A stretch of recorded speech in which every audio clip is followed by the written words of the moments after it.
Hi friends, welcome to Garuda Telugu stories.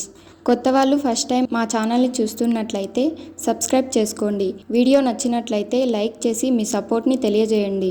మరిన్ని videos చేయడానికి boost up లాగా ఉంటుంది. ఇక కథలోకి వెళ్దాం రండి. కథలోకి వెళ్లే ముందు మిమ్మల్ని ఒక ప్రశ్న అడుగుతాను. నిజాయితీగా సమాధానం ఇవ్వండి.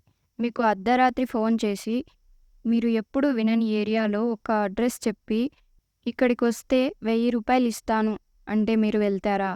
వినడానికే భయంగా ఉంది కదూ. మరి రాత్రి వేళల్లో మనకి ఎంత లేట్ అయినా ఫుడ్ తెచ్చిచ్చే డెలివరీ బాయ్స్ గురించి ఆలోచించండి. పాపం అర్ధరాత్రి బైక్ పైన అసలు నిజంగా ఉందో లేదో తెలియని ఒక ఇంటి అడ్రస్ని వెతుక్కుంటూ వెళ్తూ రాత్రిపూట అజ్ఞాతమైన ఇంటి తలుపులను తడుతూ గుర్తు తెలియని వ్యక్తులను కలుస్తూ ఇలా చాలా రిస్క్తో కూడినది డెలివరీ బాయ్ జాబ్. కొన్నిసార్లు తప్పుడు అడ్రస్తో ఆర్డర్ పెట్టి వచ్చిన డెలివరీ బాయ్స్ వంటి మీద ఉన్న బంగారం లాక్కున్న రోజులు ఉన్నాయి. ఇంకా కొన్ని దేశాల్లో అయితే వాళ్ళు అవయవాలు కూడా చోరీ చేసినట్లు రికార్డులు ఉన్నాయి. కానీ మీరిప్పుడు అనుభూతి చెందబోయే అనుభవం వీటన్నింటికంటే భయంకరమైనది. బట్ కథలోకి వెళ్లే ముందు మన ఛానల్ను సబ్స్క్రైబ్ చేసుకోండి. ఇక కథ మొదలు పెడితే, నా పేరు వంశీ. హైదరాబాద్లో అమీర్పేట్లో మా ఇల్లు. పేరుకే అమీర్పేట్. మేమేం అమీర్లం కాదు, గరీబులమే. మా నాన్న టీఎస్ఆర్టీసీలో కండక్టర్గా వర్క్ చేస్తున్నారు. మా అమ్మ వచ్చి గవర్నమెంట్ స్కూల్లో టీచర్గా వర్క్ చేస్తుంది. నాకు ఒక చెల్లి కూడా ఉంది. అది నాలా కాదు, చాలా తెలివైంది. డిగ్రీ చేసింది, గ్రూప్లకు ప్రిపేర్ అవుతుంది. మనకంత సీన్ లేదు. అదేంటో చిన్నప్పటి నుండి మనకి చదివెక్కేదే కాదు. ముఖ్యంగా మ్యాథమెటిక్స్ చూస్తే చాలు మూడౌట్ అయిపోతుంది. ఇంకా ఫిజిక్స్ కెమిస్ట్రీ నేను ఎలా పాస్ అయ్యాను అనేది పెద్ద మిస్టరీ. అయినా కష్టపడి ఎలాగోలా డిగ్రీ పూర్తి చేశాను. డిగ్రీ పూర్తి చేస్తే ఏదో ఒక మంచి జీతంతో హైదరాబాద్లోనే జాబ్ చేసుకోవచ్చు అనుకున్నా. కానీ నా దరిద్రం 1 ఇయర్ నుండి రకరకాల జాబ్స్కి అటెండ్ అయినా ఒక్క జాబ్ కూడా రాలేదు. ఈ మధ్య మా అమ్మ కూడా రిటైర్డ్ అయిపోయింది. దాంతో నా పాకెట్ మనీ కూడా కట్ అయిపోయింది. ఇక తప్పదని పాకెట్ మనీ కోసమైనా ఏదో ఒక జాబ్ చేద్దాం అనుకున్నా. ఎలాగో నా దగ్గర బైక్ ఉంది కాబట్టి డెలివరీ బాయ్ జాబ్ కోసం ట్రై చేస్తున్నా. కానీ చెప్పానుగా నా దరిద్రం. పుట్టినప్పుడే హాస్పిటల్లో పవర్ కట్ అంట.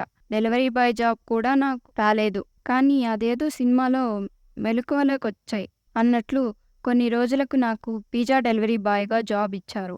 సరే, పిజ్జా డెలివరీ బాయ్ అంటే హ్యాపీ మూవీలో అల్లు అర్జున్ లాగా పనిచేసుకోవచ్చని అనుకున్నా. కానీ నేను అక్కడ జాయిన్ అయిన నెల రోజులకు నాకు అన్ని రకాల పనులు నేర్పించారు. కొన్నిసార్లు పిజ్జా డెలివరీ ఇవ్వాలి, కొన్నిసార్లు పిజ్జా చేసేవాడిని, కొన్నిసార్లు వెయిటర్గా కూడా పనిచేశాను. ఇంకా కొన్నిసార్లు అయితే క్లీనర్గా కూడా వర్క్ చేశాను. అప్పటిదాకా ఇంట్లో కాలు మీద కాలు వేసుకొని కూర్చునేవాడిని. ఇంట్లో ఒక్క పని కూడా చేసేవాడిని కాదు. అలాంటిది ఇలాంటి పనులు చేయడం మొదట్లో కష్టంగా ఉండేది. బట్ ఇక్కడ మేనేజర్ కూడా కొన్నిసార్లు టేబుల్ క్లీన్ చేయడం చూశాను.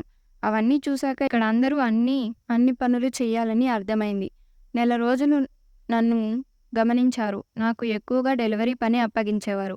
దానికి కారణం నేను ఆర్డర్స్ చాలా తొందరగా ఇచ్చేవాడిని. అప్పటి నుండి నేను చేసింది అదే కదా, బైక్ పైన బలాదూర్ తిరగడం. ఆల్మోస్ట్ నేను డెలివరీ టైం కంటే ముందే ఇచ్చేసేవాడిని. టిప్స్ కూడా చాలా వచ్చేవి. అలా 2 నెలలు బాగా గడిచాయి. మస్తు పాకెట్ మనీ కూడా వచ్చింది. అలా ఒకరోజు మా రెస్టారెంట్ మేనేజర్ నైట్ ఫ్యామిలీతో మూవీకి వెళ్ళాలని ఈవినింగ్ తొందరగా ఇంటికి వెళ్ళిపోయాడు. షాప్ నువ్వే మూసేయి, నైట్ 11:30 దాకా ఇక్కడే ఉండు, ఇంటికి వెళ్ళిపోకు, ఏవైనా ఆర్డర్స్ వస్తే నువ్వే ఇవ్వు అని చెప్పి వెళ్ళిపోయాడు. చెప్పినట్లుగానే 11:30 దాకా ఏమైనా ఆన్లైన్ డెలివరీస్ వస్తాయని ఎదురు చూస్తూ ఉన్నా. దరిద్రం, ఒక్కటి కూడా రాలేదు. సరిగ్గా 11:45 నేను ఆన్లైన్ కూడా ఆఫ్ చేశా, లైట్స్ కూడా ఆఫ్ చేశా. డోర్స్ క్లోజ్ చేద్దాం అనుకునే టైంకి షాప్లో ఫోన్ మోగుతుంది. ఈ టైంలో ఎవరబ్బా, బహుశా మా మేనేజర్ గాడు అయి ఉంటాడు. అసలుకే వాడికి నా మీద అనుమానం ఎక్కువ. నేను షాప్లో ఉన్నానో లేదో అని కాల్ చేసి ఉంటాడు. కానీ ఎవరిదో లేడీ వాయిస్ వినిపించింది. హలో, ఇది పిజ్జా హౌసేనా? చెప్పండి, నాది ఒక ఆర్డర్ ఉంది, నోట్ చేసుకుంటారా ప్లీజ్? సారీ మ్యామ్, 11:45 అయింది కదా, షాప్ క్లోజ్ చేసాం. సారీ, ఏమీ అనుకోవద్దు, ప్లీజ్ ఫోన్ కట్ చేయొద్దు. నేను చాలా చోట్ల ట్రై చేశా కానీ క్లోజ్డ్ అనే చూపించింది. అందుకే నేరుగా షాప్‌కి కాల్ చేశా. ఓ సరే చెప్పండి. మా పాప బర్త్‌డే. మా పాపకి ఇంకో 10 మినిట్స్‌లో అంటే కరెక్ట్‌గా 12కి కేక్ కటింగ్ ఉంది. సో, ఏర్పాట్లలో పడి ఫుడ్ సంగతి మర్చిపోయాను. 15 మినిట్స్ కదా లేట్ అయింది. బ్యాక్‌గ్రౌండ్‌లో పార్టీ మ్యూజిక్ కూడా వినిపించింది. మాకు కనీసం 5-6 పిజ్జాస్ కావాలి. ఆన్‌లైన్‌లో వేరే ఏమీ లేవు. ఇంకో షాప్‌కి కాల్ చేసినా వాళ్ళు పిక్ చెయ్యలేదు. సో, ప్లీజ్ అండి కావాలంటే ఎక్కువ డబ్బులు కూడా ఇస్తాను. నేను మనసులో నాకు ఎలాగో పిజ్జా చేయడం బాగా వచ్చు. సో, ఈ 5 పిజ్జాలు నేనే చేసి డెలివరీ ఇస్తే కనీసం 3 లేదా 4,000 వస్తాయి. ఎలాగూ ఇది ఆన్‌లైన్ డెలివరీ కాదు కాబట్టి మా మేనేజర్‌కి కూడా తెలీదు. డబ్బులు కూడా బానే వస్తాయి. Okay ma'am. ఇంతలా అడిగారు కాబట్టి ఒప్పుకుంటున్నాను. కానీ కొంచెం టైం పడుతుంది. 1 అవర్ ఓకేనా? ఓకే అండి. ప్రాబ్లమ్ ఏం లేదు. ఈలోగా కేక్ కటింగ్ కూడా పూర్తయిపోతుంది. Okay ma'am. ఆర్డర్ చెప్పండి.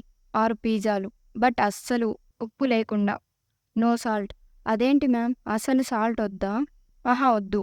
సాల్ట్ వద్దు. బట్ ఎక్కువ చీజ్. మాకలానే ఇష్టం. అసలు సాల్ట్ లేకుండా పిజ్జా ఏంటి? ఏమోలే. ఖైరతాబాద్ దగ్గర సైన్స్ కాలేజ్ ఉంది కదా! దాని దగ్గరలో మా ఇల్లు. లొకేషన్ మీకు వాట్సాప్ చేస్తాను. వద్దు మ్యామ్. నాకు ఆ లొకేషన్ తెలుసు. జస్ట్ మీ ఫోన్ నెంబర్ ఇవ్వండి. నేను అక్కడికొచ్చి ఫోన్ చేస్తా. ప్లీజ్ ఫోన్ సౌండ్ లౌడ్‌లో పెట్టుకోండి. నేను కాల్ చేస్తాను. ఓకేనా మ్యామ్? థ్యాంక్ యూ అండి. మీకోసం ఎదురు చూస్తూ ఉంటా. ఫోన్ పెట్టేసి వెంటనే పిజ్జా చేయడం స్టార్ట్ చేశాను. మామూలుగా నేను చేసే పిజ్జా దరిద్రంగా ఉంటుందని టాక్. దానికి తోడు ఈమేమో నో సాల్ట్ అని చెప్పింది. ఇంక వాళ్ళ కర్మ అనుకోని నేనొక అరగంటలో పిజ్జాస్ తయారు చేశా. పైగా వాళ్ళ అమ్మాయి బర్త్‌డే అని చెప్పింది. ఒక చాకో లవర్ కేక్ కూడా ప్యాక్ చేశా. ఇక షాప్ కూడా క్లోజ్ చేసి ఇక అటు నుండి ఇంటికి వెళ్దాం అనుకున్నా. సరిగ్గా ఆమె చెప్పిన కాలేజ్ దగ్గరికి వచ్చి ఆమెకు కాల్ చేశా. 2, 3 సార్లు కాల్ చేశా. ఆన్సర్ లేదు. ఏందిరా బాబు ఫోన్ ఎత్తలేదు. నన్ను ఎవరైనా బక్రా చేశారా అనుకుని ఆలోచిస్తూ ఉన్నా. ఆమె నుండి కాల్ వచ్చింది. హలో వచ్చారా అండి? సారీ పార్టీలో ఫోన్ రింగ్ వినిపించలేదు. ఓహ్! చెప్పాను కదా మ్యామ్ ఫోన్ లౌడ్‌లో పెట్టుకోమని. మ్యామ్ నేను కరెక్ట్‌గా కాలేజ్ దగ్గరున్నా. ఇంటికి ఎలా రావాలి? కాలేజ్ దగ్గర నుండి నేరుగా మీకు ఒక చెట్టు కనిపిస్తుందా? చూడండి ఒకసారి చెక్ చేయండి. చెట్టా? ఉంది మ్యామ్. చెట్టు ఉంది కదా! ఆ దారిలో ముందుకు వచ్చి రైట్ తీసుకోండి. అక్కడ ఫిఫ్త్ ఫ్లోర్. ఆ దారిలో ముందుకు వచ్చి రైట్ తీసుకోండి. అక్కడ ఫిఫ్త్ ఫ్లోర్. అక్కడ 5 ఫ్లోర్స్ బిల్డింగ్ ఉంది కదా! మేము థర్డ్ ఫ్లోర్‌లో ఉంటాం. నేను బాల్కనీలో నిలబడి ఉన్నాను. మీరు రండి. ఓకే మ్యామ్ 2 మినిట్స్‌లో అక్కడుంటాను. ఆవిడ చెప్పినట్లే వెళ్ళాను. ఆమె బాల్కనీలో ఉన్నారు. ఆమె నా వైపు చూస్తుంది. నేను ఆమె వైపు చూశాను. ఆమె కూడా నవ్వి పైకి రండి అంటూ చేతులతో చెప్పింది. డోర్ తీసుకొని ఎంటర్ అయ్యాను. బహుశా ఫస్ట్ అండ్ సెకండ్ ఫ్లోర్‌లో ఎవరూ లేనట్టున్నారు. ఒక్క లైట్ కూడా వెలగడం లేదు. అలా మెట్లు ఎక్కి కాలింగ్ బెల్ నొక్కాను. లోపల ఫుల్ పార్టీ మ్యూజిక్ వినిపిస్తుంది. కానీ ఆ లేడీ వచ్చింది. ఆ లేడీ తలుపు తీయగానే మ్యూజిక్ ఆగిపోయింది. లోపల అంతా నిశ్శబ్దంగా ఉంది. సారీ మ్యామ్ కొంచెం లేట్ అయింది. అంటే నేను ఈ వీధిలో ఎప్పుడూ రాలేదు. హలో ఏంటి ఈ టైంలో డిస్టర్బ్ చేస్తున్నావు? నేను ఏం ఆర్డర్ చెయ్యలేదు. ఈ టైంలో డిస్టర్బ్ చేసింది కాక ఏంటిది? ఇందాక నన్ను చూసి బాల్కనీలోంచి నవ్వారు. మీరు నవ్వారని నేను నవ్వాను. మీకు ఎవరో రాంగ్ అడ్రస్ చెప్పి తప్పుగా ఇచ్చారు. రాంగ్ అడ్రస్ చెప్పి ఇచ్చారు. చూసుకోండి. నేను ఫోన్ 2, 3 సార్లు ట్రై చేశా. కానీ ఎవరూ ఎత్తలేదు. దాంతో పక్కాగా మనసులో ఇది నా ఎక్స్ గర్ల్ ఫ్రెండ్ పనే అనుకున్నా. దానికి ఇంకా నా మీద కోపం తగ్గినట్లు లేదు అని కిందకు వస్తూ ఉండగా జోక్ చేశాను. ఆగండి చిన్న అబద్ధం చెప్పాను సారీ. వామ్మో! ఇది పెద్ద సైకోలా ఉంది అనుకున్నా. పర్వాలేదు మ్యామ్ ఇదిగోండి మీ 6 పిజ్జాలు. సాల్ట్ లేదు. తీసుకోండి అని తనకి ఇచ్చాను. ఓకే. ఇదిగోండి మీ మనీ అంటూ 5,000 ఇచ్చింది. అయ్యో! 3,800 మ్యామ్. పర్వాలేదు ఉంచుకోండి. మ్యామ్ పార్టీ అయిపోయిందా మ్యామ్? అసలు సౌండ్ లేదు. అయిపోయింది. ఇందాకే అందరూ వెళ్ళిపోయారు. పిజ్జా కోసం ఉండమన్నా ఉండలేదు. మీరు బర్త్‌డే అని చెప్పారని ఒక కేక్ తెచ్చాను. ఇచ్చి విష్ చేయొచ్చా మ్యామ్? తప్పకుండా లోపలికి రండి. లోపల చాలా బ్యాడ్ వాసన వస్తుంది. హాల్‌లో డెకరేషన్ చూస్తే పాతవిగా అనిపించాయి.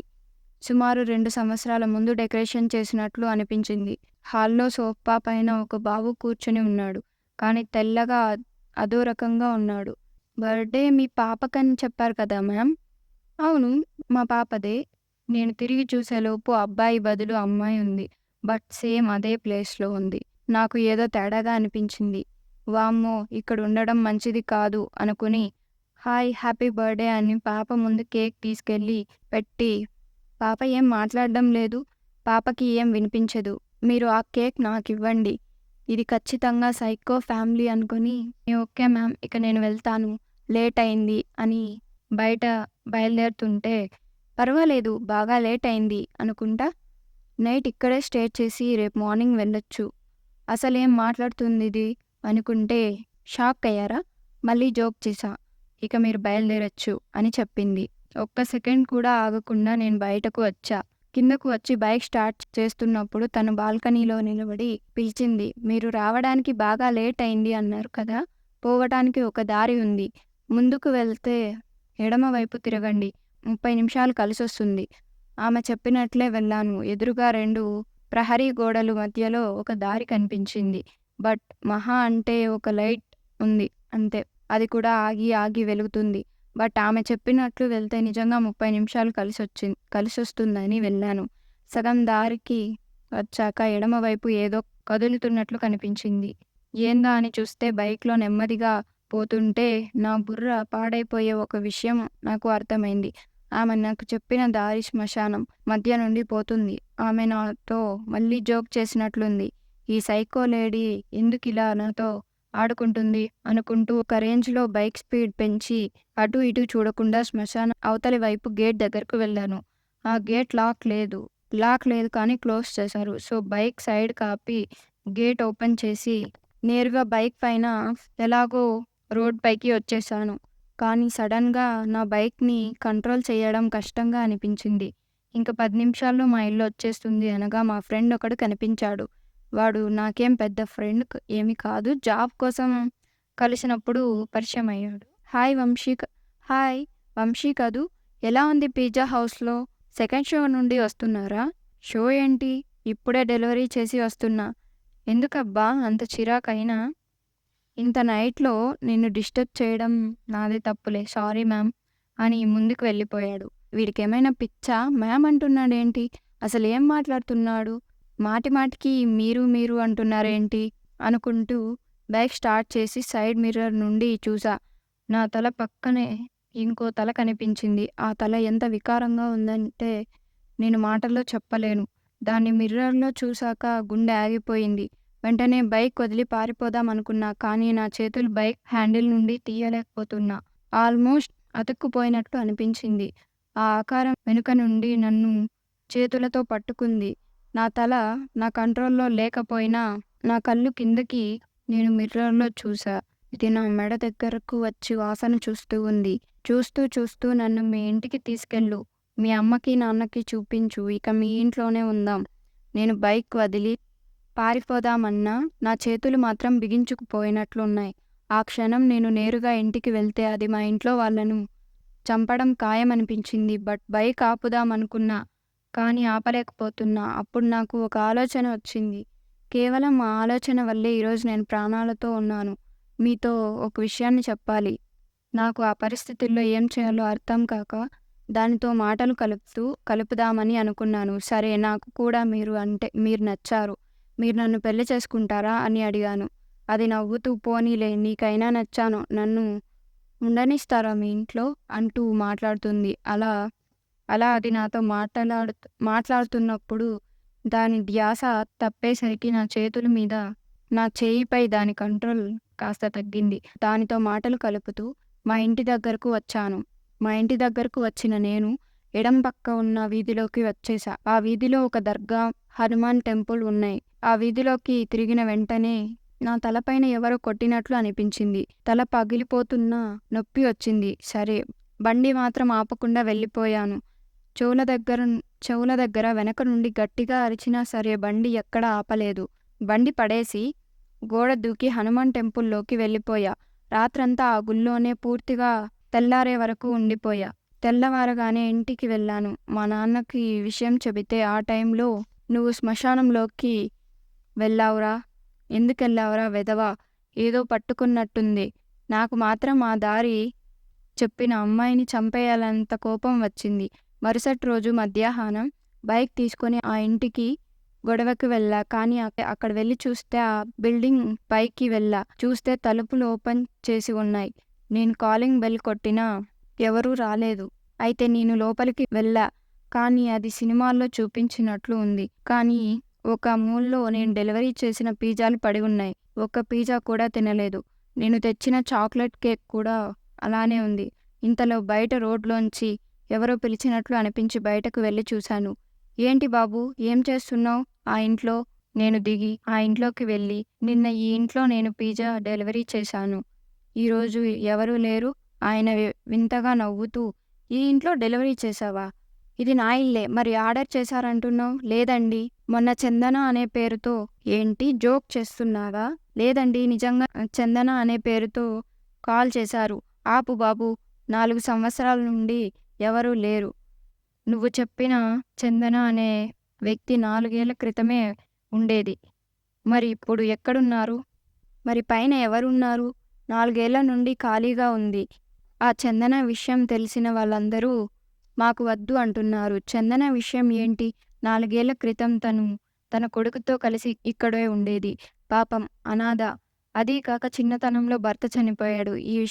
ఈ విషయాలన్నీ తెలిసి నాకే జాలి వేసి పైన అద్దెకు ఇచ్చా. పాపం ఆ అమ్మాయికి భర్త లేడు. అందంగా ఉండేది. సో వీధిలో రకరకాలుగా చెప్పుకునేవారు. కానీ ఈ విషయాలు ఏవీ ఆ అమ్మాయికి తెలీదు. తన కొడుకు బర్త్డే పార్టీకి అందరినీ పిలిచింది. కానీ ఒక్కరూ వెళ్ళలేదు. ఆ తరువాత ఆ అమ్మాయి వారం రోజులు మాకు కనిపించలేదు. మేం ఏదైనా ఊరికి వెళ్ళింది అనుకున్నాం. కానీ కొన్ని రోజులకు బ్యాడ్ వాసన రావడంతో వెళ్ళి చూసాం.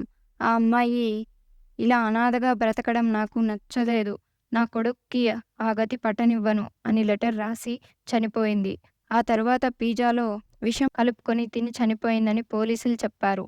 పాపం తన అంత్యక్రియలు చేయడానికి కూడా ఎవరూ రాలేదు. పక్కనున్న శ్మశానంలో పూడ్చిపెట్టాం.